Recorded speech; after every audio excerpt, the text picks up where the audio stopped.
And I've been very pleasantly surprised at how much demand there is for that, specifically in Richmond. Like, there's a lot of people moving here. It's just the cost of living's less here in Richmond. So folks coming in with contracts for like 3 months.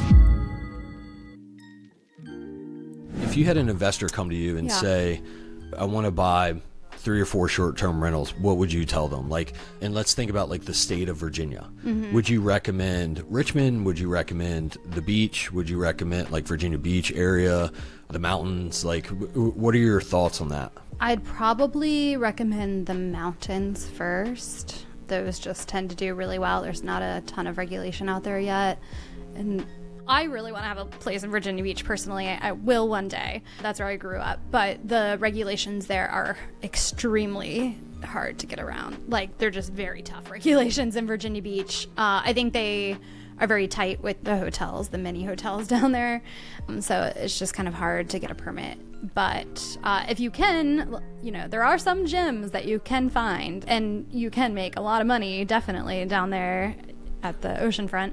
Richmond's great as long as you familiarize yourself with those laws and find a place that's in a business district, like a multifamily if you're able to do that. I was gonna say Smith Mountain Lake, but I feel like they have some new regulations that are kind of tough.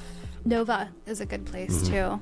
And I would assume also for midterm rentals as well. But speaking of midterm rentals, though, like that's a great segment of furnished rentals in Richmond specifically. I have 2 of them, and I did not want to have midterm rentals. Like, I've always been a short-term rental girly, and that's what I was used to. And when I moved out of my Churchill home, I couldn't get a permit anymore, so I had to pivot to midterm. And I've been very pleasantly surprised at how much demand there is for that, specifically in Richmond. Like, there's a lot of people moving here from New York, from DC. It's just the cost of living's less here in Richmond, and sometimes they want to purchase a house, but they want to get to know the neighborhoods first and take their time and find a furnished rental for like 2 or 3 months for their family. There's a lot of healthcare professionals. We have all these great hospitals around here. So folks coming in with contracts for like 3 months, traveling nurses. Right. Where do you find those people? Like, are those still through Airbnb on the midterms, or are you finding them somewhere else? It's kind of a mix. Airbnb, Furnished Finder, and then just Zillow Rentals. But of course, with Furnished Finder and Zillow Rentals, you create your own lease. But you're also saving a lot, and the guest is saving a lot on the service fees. So that's nice. There's just so many different ways to look at it. I think short-term, midterm, there's so much opportunity there. Every now and then we'll get investors that call us and they'll say, hey, I have this house.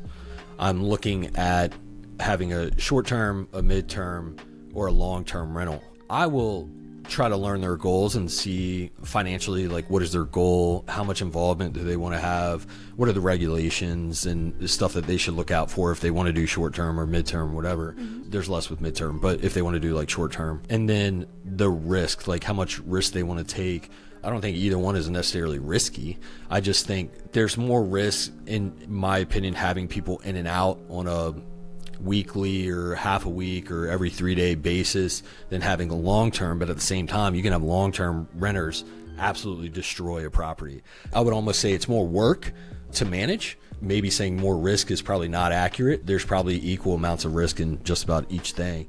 What would you say to like someone trying to compare the 3? What perspective do you have on it, and what would you say to those people? Yeah, I would pretty much do exactly what you did. Like, I would ask them what their goals are. Like, if the place isn't furnished yet, like, do they have budget to make it really nice? Because that can get expensive. Yeah. And then, of course, looking at the regulations and seeing like what would actually be best for a space in that particular area.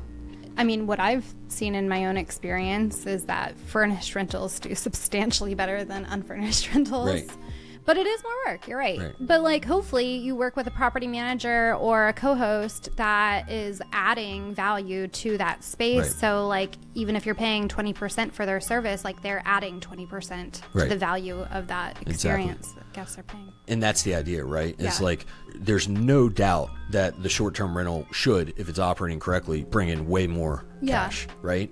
But there's going to be some higher expenses because there's more cleaning. And if you're paying a co-host or a manager, it's going to be 20%, not 8 to 10%. But at the same time, I think the cash flow is always still going to be higher, assuming it's not talking about the debt side or anything like that, just the operational side of things. Again, if you can find a good host or a good manager, that sets you up, because then that takes the involvement aspect out of it, because a lot of people are like, well, I just don't want to deal with that.